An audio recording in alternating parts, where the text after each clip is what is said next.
நல்லது பண்றதுக்கு அரசியலுக்கு வாங்கடா, கொள்ளை அடிக்கிறது கொலை பண்றதுக்கு அரசியலுக்கு.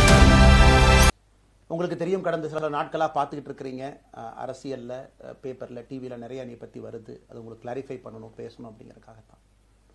பாரதிய ஜனதா கட்சியில் ஆகஸ்ட் 25, 2020 டெல்லியில் இங்கே வந்து இணைஞ்சு தமிழகத்தில் தமிழக மக்களுக்காக ஒரு 6 ஆண்டு காலம் பணியாற்றுவதற்கு ஒரு பெரிய வாய்ப்பு, அது ஒரு பெரிய பாக்கியமாக நான் கருதுகின்றேன்.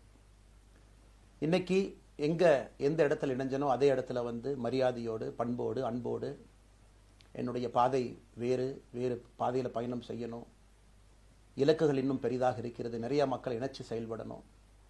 ஒரு புதிய அரசியலை, அடிப்படை கட்டமைப்பை மாற்றக்கூடிய அரசியலை உருவாக்க வேண்டும் என்கின்ற ஒரு எண்ணத்தோடு இன்னைக்கு வந்து ரொம்ப பண்போடு சொல்லிவிட்டு அதே இயக்கத்திலிருந்து வெளியே வருகின்றேன்.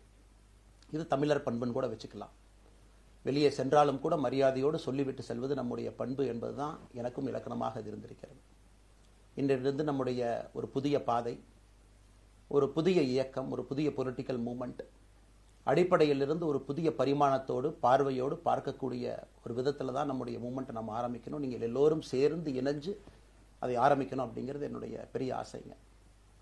அதற்கு முன்பு சில விஷயத்தை சொல்லணும். என்னுடைய அரசியல் பாதை என்பது ரொம்ப வளைஞ்சு நெளிஞ்சு இங்கே வந்து உங்கள் முன்னாடி நின்றுட்டு இருக்கேன். இது ஈஸி பாத் கிடையாது. ஒரு கிராமத்தில் பிறந்து ஒரு சாதாரண குடும்பத்தில், விவசாய குடும்பத்திலிருந்து வந்து ஒரு காமன் மேன் அரசியலுக்கு வர்றதே நம்ம ஊரில் நம்ம ஒதுங்கிக்குவோம், வரமாட்டோம். பட் அதே போல் என்னுடைய பாதையும் கூட 2009 கேப்டன் விஜயகாந்த் அவர்களுடைய கட்சியில் தேமுதிகவில் ஐஎம் லக்னோவில் படிக்கும் பொழுது ஒரு இன்டர்ன்ஷிப்பாக 3 மாத காலம் ஆரம்பித்து, அதன் பிறகு 10 ஆண்டு காலம் கழித்து பாரதிய ஜனதா கட்சியில் ஆரம்பித்து 6 ஆண்டுகள் பாரதிய ஜனதா கட்சியிலிருந்து இன்னைக்கு தனித்துவமாக நம்முடைய இயக்கத்தை மக்கள் முன்னாடி வைக்கணும். உங்கள் முன்னாடி வைக்கிறேன். 25 வயசில் எனக்கு அந்த இன்டர்ன்ஷிப் திரு விஜயகாந்த் அவங்ககிட்ட செய்கிறக்கு ஒரு பெரிய பாக்கியம். அன்னைக்கு அரசியல்னால் என்னன்னே தெரியாமல் ஒரு புதிய அரசியலை தமிழகத்தில் கொண்டு வர முடியுமான்னு யோசித்த தருணம். இன்னைக்கு வயது 42, கிட்டத்தட்ட 17 ஆண்டுகள் போராடிக்கிட்டே இருக்கிறேன். ஒரு புதிய பாதை உருவாக்க முடியுமா, ஒரு பெட்டர் பாலிடிக்ஸ், ஒரு பெட்டர் சொசைட்டி கொண்டு வர முடியுமா. அதே நேரத்தில் நிறைய யூகங்கள், நிறைய பேர் நிறையா சொல்கிறனால இதே டெல்லியில் ஆகஸ்ட் 24, 2020 பிஜேபியில் இணைய வரும்பொழுது சூப்பர் ஸ்டார் ரஜினிகாந்த் அவங்க எனக்கு ஃபோன் பண்ணாங்க. எனக்கும் அவருக்குமான நட்பு கிட்டத்தட்ட நான் பதவியிலிருந்து வந்த பிறகு ஒரு நட்பு. நிறைய அவர்கிட்ட பேசுவேன். அவருடைய அரசியல் பாதை எப்படி இருக்கணும் அப்படின்லாம் பேசியிருக்கேன். அப்போ திரு சூப்பர் ஸ்டார் அவர்கள் இங்கே டெல்லியிலிருந்து திரும்ப வரணும், அவருடைய இயக்கத்தில் இணைய வேண்டும் என்ற வேண்டுகோளை ஆகஸ்ட் 24 ஒரு நாளைக்கு முன்னாடி பிஜேபியில் சேரும் பொழுது வைத்த பொழுது 3 விஷயம்தான் என் கண் முன்னாடி இருந்துச்சுங்க. தமிழ்நாட்டுக்கு எது நல்லது, அது எந்த மாற்று கருத்தும் இல்லை. சூப்பர் ஸ்டார் அரசியலுக்கு வர்றது தான் தமிழ்நாட்டுக்கு நல்லது. சூப்பர் ஸ்டாருக்கு என்ன நல்லது, அவர் அரசியலுக்கு வராமல் இருக்கிறது தான் அவருக்கு நல்லது. கோவிட் காலகட்டத்தில் அவருக்கு இருக்கக்கூடிய உடல் பிரச்சனைகள், அதையே பார்த்துக்கணும். முதல்ல அவர் ஆரோக்கியமாக சந்தோஷமாக இருக்கணும். அண்ணாமலைக்கு எது நல்லது, பாரதிய ஜனதா கட்சியில் இணைகின்றேன் என்கின்ற வாக்குறுதியை திரு சந்தோஷ் ஐயா கிட்ட கொடுத்தேன், ஒரு ப்ராமிஸ் கொடுத்தேன். அதை பிரேக் பண்ணக்கூடாது அப்படிங்கிறதுல நான் தெளிவாக இருந்தேன். ஸோ 3 கான்ஃப்ளிக்ட் இங்கே இருக்கும் பொழுது, ஸோ ஒரு நாள் இந்த கட்சியில் இணைவதற்கு முன்பாகவே முழு கான்ஃப்ளிக்ட். அன்னைக்கே ரஜினிகாந்த் ஐயா பேசி அந்த ஃபோன் காலுக்கு முதல் முறையாக மறுத்து, ஐயா மன்னிச்சுக்கங்க என்னால் வர முடியாது என்று சொல்லி பாரதிய ஜனதா கட்சியில் அடுத்த நாள் இணைத்துக் கொண்டேன். அதன் பிறகு சூப்பர் ஸ்டார் அவங்களை பார்த்து மன்னிப்பு கேட்டேன். அவரும் பெருந்தன்மையாக அவருடைய அரசியல் பாதையை அவரும் பெருந்தன்மையாக அடுத்து தீர்மானித்தார். எதுக்கு இதை நான் சொல்கிறேன் அப்படின்னாங்க, சில யூகங்களுக்கெல்லாம் என்று முற்றுப்புள்ளியை வைக்க வேண்டும் என்பதற்காக மட்டும்தான் இதை நான் சொல்கிறேங்க, வேறு எந்த காரணமும் கிடையாது. இன்றைக்கும் சூப்பர் ஸ்டார் அவர்கள் மீது பெரும் மதிப்பும் மரியாதையும் வைத்திருக்கக்கூடிய மனிதன் நான். அதே நேரத்தில் பாரதிய ஜனதா கட்சியை பொறுத்தவரை இந்த 6 ஆண்டு காலத்தில் எப்பொழுதும் ஒரு விஷயத்தை விட்டு கொடுத்தது கிடையாது. தமிழ்நாட்டினுடைய அடையாளத்தை விட்டு கொடுத்தது கிடையாது, மண்ணை விட்டு கொடுத்தது கிடையாது, கலாச்சார பாரம்பரியத்தை விட்டு கொடுத்தது கிடையாது, நம்முடைய தண்ணீர் நீரை விட்டு கொடுத்தது கிடையாது. நிறைய பேர் எங்கிட்ட கேட்பாங்க, குறிப்பாக இந்த பகுதி இந்தியாவில் வரும்பொழுது, அண்ணாமலை நீங்கள் தமிழனா இந்தியனா அப்படின்னு கேட்பாங்க. இது எனக்கு ஒரு பெரிய கான்ஃப்ளிக்டிங் கொடுக்கக்கூடிய ஒரு விஷயம். Are you a Tamilian, are you an Indian அப்படின்னு. தமிழ்நாட்டில் என்னுடைய அப்பாவோ அம்மாவோ, என்னோட அம்மா தமிழ்நாட்டை தாண்டி வெளியே வந்ததே கிடையாதுங்க. தமிழ்நாட்டில் மட்டும்தான் இருந்திருக்கிறாங்க. என்னுடைய பாரம்பரியம் எல்லாமே. அப்பா ஒரு முறை தமிழ்நாட்டுக்கு வெளியே சின்ன வயசில் வந்துட்டு போயிருக்கிறாங்க. அங்கேயே ஆண்டு காலமாக இருந்து விவசாயம் செய்யக்கூடிய குடும்பம். எனக்கு முதல் வாய்ப்பு தமிழ்நாட்டை விட்டு வெளியே வந்து லக்னோவில் படிக்கிறதுக்கு, அதன் பிறகு டெல்லியில் இருப்பதற்கு, ஹைதராபாத்தில் 2 ஆண்டு காலம் ட்ரைனிங்கில் இருப்பதற்கு, அதன் பிறகு கர்நாடகாவில் 8-9 ஆண்டு காலம் IPS அதிகாரியாக பணி செய்வதற்கு. ஸோ இந்தியா முழுவதுமே கிட்டத்தட்ட அந்த 10-15 ஆண்டுகள் சுற்றிவிட்டேன். அதனால் நான் எப்போதுமே சொல்வேன், நான் ஒரு பெருமை மிகுந்த இந்தியன், ஒரு பாரம்பரிய தமிழன் என்கின்ற அடையாளத்தோடு எல்லாத்துக்கிட்டையுமே சொல்லுவேன். அது இந்த கான்ஃப்ளிக்ட் சில பேருக்கு ஒரு எட்டர்னல் கான்ஃப்ளிக்ட் ஆச்சு. தமிழ்நாட்டினுடைய அரசியலும் கூட ஒரு பெருமை மிகுந்த தமிழனாக இருக்கணும் அப்படின்னா நான் ஒரு இந்தியன் என்று சொல்ல வேண்டிய அவசியம் இல்லை அப்படின்னு நிறைய கட்சிகள் அங்கே இருக்கிறாங்க. நான் எப்பொழுதுமே தொடர்ந்து சொல்லிக் கொண்டிருப்பது, இந்தியன் என்கின்ற அடையாளத்தோடு ஒரு பெருமை மிகுந்த தமிழனாகத்தான் எல்லா இடத்துலையும் இருக்கிறேன். அப்படித்தான் இந்த இயக்கத்திலும் இருக்கணும். நாம் ஆரம்பிக்கக்கூடிய இந்த இயக்கத்தில் உங்களோடு பயணம் செய்யணும். தமிழ்நாட்டினுடைய எந்த பிரச்சனையும் கூட முன்னிறுத்தி சமரசம் இல்லாத நம்முடைய தமிழ்நாட்டினுடைய வளர்ச்சியை நாம் எல்லோரும் கொண்டு போகணும். எத்தனையோ பிரச்சனைகள். நான் பாரதிய ஜனதா கட்சியில் இணைந்த பிறகு எல்லா தலைவர்களும் பெரும் ஒத்துழைப்பு தான். இருந்தும் தனியாக போகணும், உள்ளாட்சி தேர்தலில் தனியாக போகணும், தமிழ்நாட்டினுடைய அடையாளத்தோடு பாரதிய ஜனதா கட்சி இருக்கணும். தமிழ்நாட்டினுடைய அடையாளம் மிக முக்கியம் என்பதற்காகத்தான் அன்னைக்கு தலைவர் திரு ஜே.பி. நட்டா அவர்கள் நிறைய பேர்த்துக்கிட்ட பேசி நாம உள்ளாட்சி தேர்தல் தனியாக போகணும், அதே போலதான் லோக்சபா தனியாக போகணும். ஏதோ தனிப்பட்ட முறையில் எனக்கும் இன்னொரு கட்சிக்கும் பிரச்சனை இல்லைங்க. பாரதிய ஜனதா கட்சி ஒரு தமிழர் அடையாளத்தோடு களத்தில் இருந்தால் மட்டும்தான் அது தமிழர் நலத்தை முன்னிறுத்தக்கூடிய கட்சியாக இந்திய அடையாளத்தோடு இருக்க முடியும் என்கின்ற ஒற்றை நம்பிக்கை மட்டும்தான். டங்ஸ்டன் பிரச்சனையாக இருக்கட்டும், அதை கத்தி கூச்சல் போடாம அதை பொறுமையாக ஒரு இடத்திற்கும் சென்று நம்முடைய கட்சி அதை நம்ம சரி செஞ்சு கொடுத்தோம்.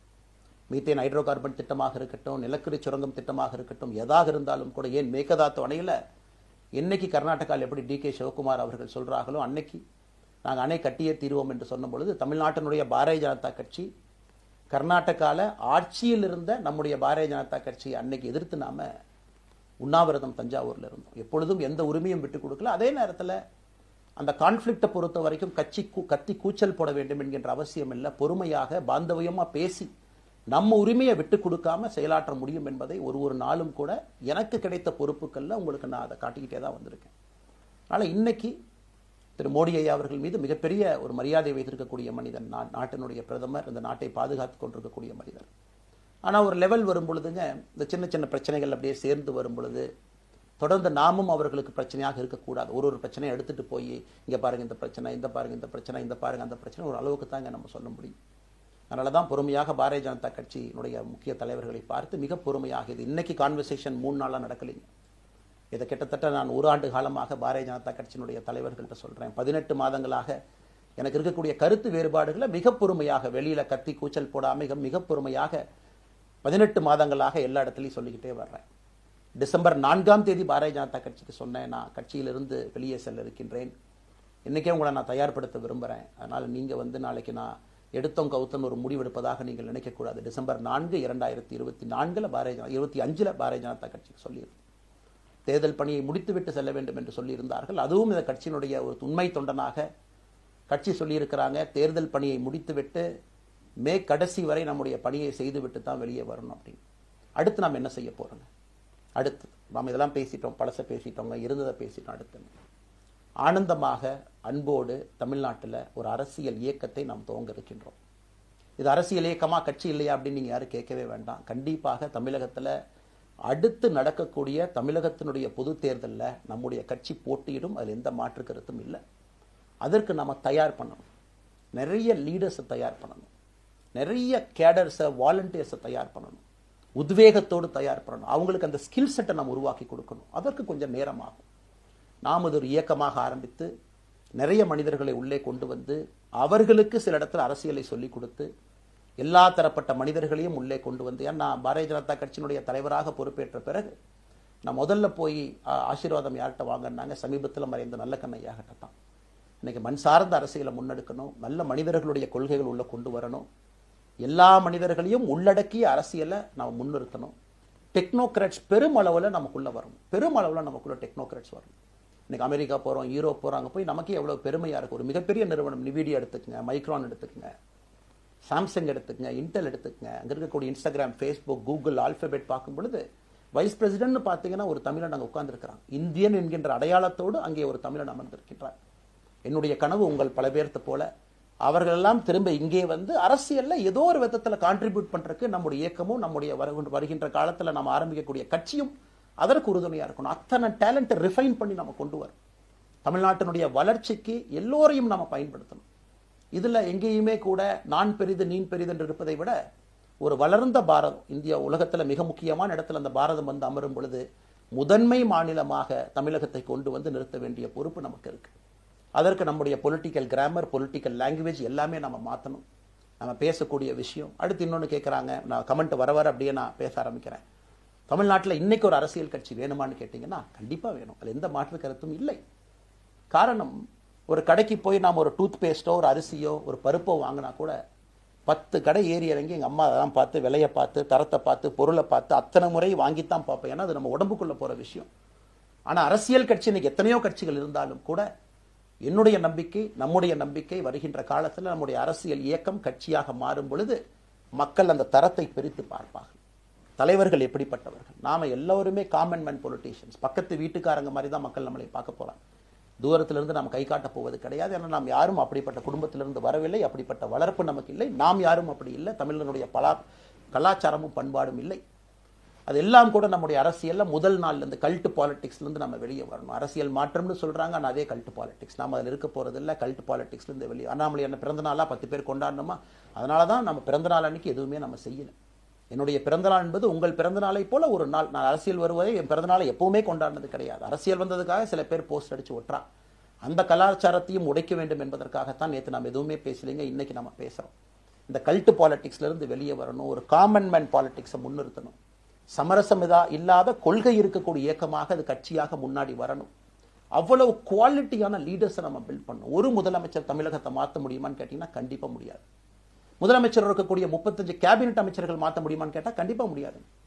234 சட்டமன்ற உறுப்பினர்கள் மாற்ற முடியுமான்னு கேட்டா முடியாது. 39 பாராளுமன்ற உறுப்பினர்கள் மாற்ற முடியுமான்னு கேட்டீங்கன்னா முடியாதுங்க. அவர்களோடு உள்ளாட்சி பிரதிநிதிகளாக இருக்கக்கூடிய கிட்டத்தட்ட 30,000க்கும் மேற்பட்ட பிரதிநிதிகள், பஞ்சாயத்து தலைவரிலிருந்து ஆரம்பித்து கவுன்சிலரிலிருந்து ஒரு கார்பரேஷன் கவுன்சிலரிலிருந்து மேயரிலிருந்து, நம்முடைய நோக்கம் எல்லா இடத்துலையும் கிளீன் பாலிடிக்ஸ் கொண்டு வரும், எல்லா இடத்துலையும் கிளீன் கவர்னன்ஸ் கொண்டு வரும், எல்லா இடத்துலையும் ஹானஸ்ட், எஃபிஷியன்ட், கேபபிள், வேலையை செய்து முடிக்கக்கூடிய திறன் படைத்த தலைவர்கள் அங்கே கொண்டு வந்து வைக்கணும். அதே நேரத்தில் பாலிடிக்ஸ் என்பது ஒரு ஃபேமிலிக்கு மட்டுமல்ல, தொடர்ந்து நாம மட்டும் இருப்போம் அப்படி இல்லைங்க. நம்ம இயக்கம் கட்சியாக மாறும் பொழுது உங்கள்கிட்டலாம் பேசி நம்ம டேர்ம் லிமிட் கொண்டு வரோம். நாம் ஒரு வித்தியாசமான கட்சினா எல்லோருக்கும் வாய்ப்பு கொடுக்கணும். 140 கோடி மக்கள் வசிக்கக்கூடிய அந்த நாட்டில், தமிழகத்தில் கிட்டத்தட்ட 8 கோடி பேர்த்துக்கு நாம் இருக்கோம். 5.5 கோடிக்கு மேற்பட்ட வாக்காளர்கள் இருக்கும் பொழுது எல்லோரையும் அரசியலுக்கு வாய்ப்பு கொடுக்கணும். டேர்ம் லிமிட் கொண்டு வரணும். எத்தனை முறை எம்எல்ஏவாக இருக்கணும், எத்தனை முறை எம்பியா இருக்கணும், எல்லோருக்கும் அது பொருந்தும், எனக்கும் அது உட்பட. The permanent leaders, permanent MLAs, permanent ministers, permanent MPs, அதை நம்ம உடைக்க போறோம். அது எந்த மாற்று கருத்தும் இல்லை. அது என்னை ஆரம்பித்து முதல் மனிதனாக இந்த இயக்கத்தில் இணைத்துக் கொண்டிருக்கக்கூடிய என்னை, ஒரு சாதாரண ஒரு மனிதராக என்னை ஏற்றுக் கொண்டிருக்கக்கூடிய ஒரு காமன் மேன் என்னை ஆரம்பித்து எல்லோருக்கும் இது பொருந்தும். இதை நாம இந்த இயக்கம் கட்சியாக மாறுகின்ற முதல் நாள்ல நம்ம சொல்ல போறோம். No chair is permanent for anybody. அதில் நம்ம ரொம்ப தெளிவாக இருக்கின்றோம். புதியவர்கள் வரணும், வந்துகிட்டே இருக்கணும், வந்துகிட்டே இருக்கணும். It should flow like a water. New ideas வரணும், அந்த ஸ்ட்ரீம் போய்கிட்டே இருக்கணும். நம்மை தாண்டி இந்த இயக்கம் நிற்கணும். This movement should stand beyond us, not in name but in purpose and pursuit of excellence. இதெல்லாம் ஏதோ அண்ணாமலை அப்படிங்கிற பேர் கிடையாதுங்க. அதனால தான் ரொம்ப யோசிச்சு நாம கொண்டு வந்திருக்கோம். www.vetheleader.org அப்படிங்கிற அமைப்பு ஏற்கனவே 2020 நாங்கள் எல்லாம் சேர்ந்து ஆரம்பித்த அமைப்பு. நான் பேசி முடிச்சோன்னா அந்த லிங்க் உங்களுக்கு லைவா வந்துடும். vetheleader.org-ல நீங்க உங்களை வாலண்டியரா இன்னைக்கு பொலிட்டிக்கல் ஒரு மூவ்மெண்ட்ல உங்களை நீங்க நினைச்சுக்கணும். நாம எல்லோரும் ஒன்று சேர்ந்து பேசுவோம். அதனாலதான் இன்னைக்கு கோயம்புத்தூர்ல இன்னொரு அறிவிப்பும் கூட கொடுக்கணும். எல்லாத்தையும் டைரக்டா எப்படி நம்ம பாலிடிக்ஸ்குள்ள கொண்டு வர போறோம். APJ Abdul Kalam centre for ethics and politics, APJ Abdul Kalam ஐயாவுடைய பேரில் கோயம்புத்தூர்ல வீத லீடர்ஸ்க்கு கீழே நாம பாலிடிக்ஸ்ல எத்திக்ஸ்க்காக ஒரு சென்டர் ஆரம்பித்து வருகின்றவங்க எல்லாமே இதுக்குள்ள ட்ரெயின் ஆகி தான் வெளியே வருவாங்க. உள்ளாட்சி தேர்தலில் நிற்கிறாங்க, they will get trained, come and stand in local body election. MLA election நிற்கிறாங்க, they will get trained, they will come and stand in election. அவங்க எங்க நின்னாலும் கூட ஒரு ப்ராசஸ்ல நாம அவங்கள ட்ரெயின் பண்ணி, அவங்கள ஷேப் பண்ணி, ஒரு கம்யூனிட்டியினுடைய நீட்ஸ் அண்டர்ஸ்டாண்ட் பண்ணி அரசியல் செய்யக்கூடிய மனிதர்களாக நாம் அவங்கள கொண்டு வர போறோம். நாம் யாருக்கும் போட்டி கிடையாது. ஆளுங்கட்சி இருக்கு, நிறைய எதிர்கட்சி இருக்கு, எல்லோரும் இருக்கட்டும், சந்தோஷமா இருக்கட்டும், அவங்கவுங்க கொள்கையை சொல்லட்டும். நம்முடைய கொள்கையும் வருகின்ற காலத்தில் நம்ம எல்லோரும் இணைஞ்சு நம்ம கொள்கையை சொல்ல போறோம். இன்னைக்கு நான் ஏபிஜே அப்துல் கலாம் ஐயா அப்படிங்கிற பேரை உங்க முன்னாடி சொன்னதுக்கான காரணம் என்னன்னா, அவரை நான் மாணவனா பார்த்திருக்கிறேன், ஐபிஎஸ் அதிகாரியா பார்த்திருக்கிறேன், கேள்விகள் கேட்டிருக்கேன், லைவா அவர் பேசினதை கேட்டிருக்கேன். அவர் சொன்ன அத்தனை கான்செப்ட் இன்னைக்கு நமக்கு எப்ப பொருந்தோம், இன்னைக்கு பொருந்தும். எப்பவோ சொன்னார் விஷன் 2020, எப்ப சொன்னாருங்க? 2020. நம்ம 2020 2000 சொன்னார். நாம அந்த கோல் போஸ்ட் அப்படியே மாத்திட்டோம். அது மட்டும் இல்லை, அன்னைக்கு சொன்னாரு கிராமப்புறத்திலிருந்து நகரத்துக்கு யாரும் போகக்கூடாதுன்னா புறா providing urban amenities and rural areas, கிராமப்புறத்தில் அவ்வளவு ஃபெசிலிட்டியை கொண்டு வரணும். அது எல்லாம் கூட இன்னைக்கு யாருக்கு பொருந்ததோ இல்லையோ நம்முடைய சமுதாயத்துக்கு பொருந்தும். அவ்வளவு விஷயங்கள் சொல்லியிருக்கக்கூடிய ஏபிஜே அப்துல் கலாம் ஐயா நமக்கு மிக முக்கியமானவர். அவருடைய கருத்தியல் நமக்கு மிக மிக முக்கியமானது. ஒரு தேசிய மனிதராக, பெருமை மிகுந்த தமிழனாக வாழ்ந்து மறைந்திருக்கக்கூடிய ஒரு அற்புதமான மனிதர். நிறைய நம்முடைய தலைவர்கள் இருக்காங்க. அத்தனை கொள்கைகளும் வேண்டும். ஒரு ஐடியாலஜி பார்த்தீங்கன்னா ரைசஸ் அண்ட் ஃபால்ஸ். எந்த ஐடியாலஜியும் பெர்மனன்ட் நான் பிடிச்சிருப்பேன். கம்யூனிசம் 100 ஆண்டுகளுக்கு முன்பு எப்படி இருந்த ideology, for right movements, for left movement, centrist movement, liberal movement, ஒரு அரசியல் சரித்திரத்தை பார்க்கும் பொழுது அந்த ஐடியாலஜி தன்னைத்தானே மாற்றிக்கொள்ளவில்லை என்றால், அடுத்த தலைமுறைக்கு தேவையான வசதியை செய்து கொடுக்கவில்லை என்றால், அது எந்த ஐடியாலஜியாக இருந்தாலும் அது அழியும் என்பதுதான் காலத்தினுடைய கட்டாயம். நம்ம பார்த்துக்கிட்டு இருக்கோம். நாம் அதை தாண்டி நிற்கணும். நம்ம மூமெண்ட் அதையெல்லாம் தாண்டி மக்கள்கிட்ட நிற்கணும். இத்தனை பேர்த்த நம்ம எடுத்துட்டு போகணும். பெரிய ரிஸ்க் தாங்க, இது சாதாரண வேலை இல்லை. நம்ம எல்லோருமே மிடில் கிளாஸ் தான், காமன் பீப்புள் தான். நமக்கு ஒரு பெடிகிரி கிடையாது, பிஸ்னஸ் நம்ம அதில் பெருசாக அதுலேருந்து வரல, நமக்கு ஒரு ஸ்டார் வேல்யூ கிடையாது, ஒரு பெரிய பாரம்பரியமான அரசியல் கட்சி ஆரம்பித்து நம்ம கையில் யாரும் தூக்கி கொடுக்கல. நாம் எல்லோரும் கஷ்டப்பட்டு ஒரு படியாத்தான் அந்த மூமெண்ட்டை கொண்டு போகணும். அதனால் என்னோடு வர நினைக்கக்கூடிய எல்லோருக்கும் என்னுடைய அன்பு வேண்டுகோள், கொஞ்சம் பொறுமை, கொஞ்சம் நிதானம். ஏன்னா ஒரு செங்கல் எடுத்து வைக்கும் பொழுது அது ஐடியலிசத்தோடு வைக்கிறோம், நேர்மையோடு வைக்கிறோம். தமிழகத்திற்கு ஒரு மாற்றத்தை கொடுக்க வேண்டும் என்கின்ற நோக்கத்தில் அந்த செங்கலை வைக்கும் பொழுது அந்த செங்கலுக்கு கியூரிங் ஆகிறதுக்கு ஒரு டைம் வேணும். அந்த செங்கல் பிடிமானத்தோடு நிற்கணும். அதன் பிறகுதான் அந்த பில்டிங் நிற்கும். இல்லாட்ட அடிக்கக்கூடிய புயல் காட்டுக்கு சாயக்கூடிய பில்டிங்கை நம்ம கட்ட போகிறது இல்லைங்க. அதனால் எல்லோருக்கும் நிறைய பேர் மெசேஜ் போடுறீங்க, மாற்றுக் கட்சியில் இருக்க உடனே கிளம்பி வரட்டுமான். எல்லோரும் சந்தோஷம். wetheLeader.org எல்லோரும் இணைஞ்சு இயக்கமாக அது விரைவில் சரியான நேரத்தில் நாம் அந்த மசில், ஜிம்முக்கு போனால் கூட நேரடியாக 50 கிலோ தூக்க முடியாதுங்க, 10 கிலோலேருந்து 50 கிலோக்கு போகும். நாம் அந்த மசிலை பில்டு பண்ணி அந்த மெட்டில் ஃபைபரை நம்முடைய தோழர்களுக்கு நம்ம பில்டு பண்ண உடனே அது பொலிட்டிக்கல் பார்ட்டியாக அது மாறும். அதுவரை பொறுமை பொறுமை பொறுமை. அவசரமாக ஒரு வெயிட்டை தூக்கி முதுகு பிடிச்சி கால் பிடிக்கிறத விட சரியாக ஒரு திசையிலும் அதை கொண்டு போய் இதை பக்காவான முறையில் நம்ம அதை செய்வோம். ஆனால் இன்றிலிருந்து நம்முடைய wetheLeaders.org அதில் மூமெண்ட் நம்ம ஆரம்பிக்கிறோம். கோயம்புத்தூரில் ஏபிஜே அப்துல் கலாம் ஐயாவோட பேரில் centre for ethics and politics அதை உருவாக்குறோம். உள்ளாட்சி தேர்தலுக்கு நிறைய மனிதர்களை இங்கிருந்து நம்ம அனுப்புகிறோம். அவங்க உள்ளாட்சி பிரதிநிதிகளாக வர்றாங்க. குட் பாலிட்டிக்ஸை நம்ம சொல்லிக்கிட்டே வர்றோம். அதனால தான் நான் அடிக்கடி சொல்லுவாங்க, நாம மாறுவோம், மாற்றம் தானாக நடக்கும். ஸோ அதனால தான் நம்முடைய இந்த மூமெண்ட்டினுடைய கொள்கையே மாறுவோம், மாற்றுவோம். Let us also change to bring change. இந்த ரெண்டையும் செய்வோம். யாரு மீதும் வன்மம் கிடையாது. அதே நேரத்தில் நம்முடைய சமூக வலைதளத்தில் இருக்கக்கூடியவங்க நான் வாரியர்ஸ்னு சொல்லிங்க, you are the change agents. என்னை பொறுத்தவரை ஒரு மாற்றத்தை கொடுக்கக்கூடியவங்க நீங்கள். சண்டை களத்தில் சண்டை போடுறது நம்ம வேலை இல்லைங்க, மாற்றத்தை கொடுக்கக்கூடியது நம்முடைய வேலை. கடந்து வந்த பாதையை திரும்பி பார்க்கும் பொழுது கொஞ்சம் சந்தோஷத்தோடு, அதே நேரத்தில் யாரெல்லாம் கைப்பிடிச்சு இவ்வளோ தூரம் கூட்டிகிட்டு வந்தாங்களோ அவர்களுக்கு நன்றி உணர்வோடு, நம்ம முன்னாடி செல்லக்கூடிய பாதை இதுவரை வந்த பாதையிலிருந்து கொஞ்சம் மாறுபட்டு இருந்தாலும் நம்முடைய அனுபவத்தை வைத்து அதற்காக யாரையும் திட்டி தீர்க்கணும்னு அவசியம் இல்லை. சமூக வலைதளத்தில் நாம் ரொம்ப ரெஸ்பான்சிபிளாக இருப்போம். தமிழ்நாட்டில் இன்றைக்கி இருக்கக்கூடிய பிரச்சனை, என்ன கமெண்ட் வேணாலும் யார் வேணாலும் போடலாம், பேசலாம், மைக்கே முன்னாடி இருக்குது, நான் பேசிட்டு போயிடுவேன்னு நினைக்கிறீங்க. பாதிக்கப்படுறவங்க பின்னாடி ஒரு குடும்பம் இருக்குது, குட்டி இருக்குது, குழந்தை இருக்குது, அவங்களுக்கும் ஒரு தனி அடையாளம் இருக்குது. அது என் சைட்லேருந்து தெரியாமல் ஏதாவது தவறு நடந்திருந்தாலும் கூட, என்னை ஆதரித்து செய்பவர்கள் ஏதாவது தவறு செய்திருந்தாலும் கூட அதற்காக இந்த நேரத்தில் நான் மன்னிப்பும் கேட்டுக்கிறேன். இப்போ இருந்து நம்முடைய பாதை, முன்னாடி செல்லக்கூடிய பாதை என்பது மக்களுக்கான பாதை, ஒரு பாசிட்டிவான பாத். காமன் மேன் பாலிட்டிக்ஸை நம்ம பில்ட் பண்ணுறோம், ஃபவுண்டேஷனோடு மேலே வரப்போகிறோம். தமிழ்நாட்டை எல்லா இடத்திலும் கூட கீழிருந்து மேலே வரை அந்த மாற்றத்தை கொண்டு வர போகிறோம். அதனால தான் நான் இன்ஸ்டாகிராம் லைவ்ல வந்தேன். ஒரு புதிய தலைமுறையை நம்ம அரசியலுக்குள்ள கொண்டு வரணும். அவங்களை ஒதுக்கி வைக்க முடியாது. ஏன் அப்படி ஓட்டு போடுறாங்க, ஏன் அப்படி ஓட்டு போடுறாங்க கேட்க முடியாது. They are hungry for change. மாற்றம் வேண்டும் என்று துடித்துக் கொண்டிருக்கின்றார்கள்.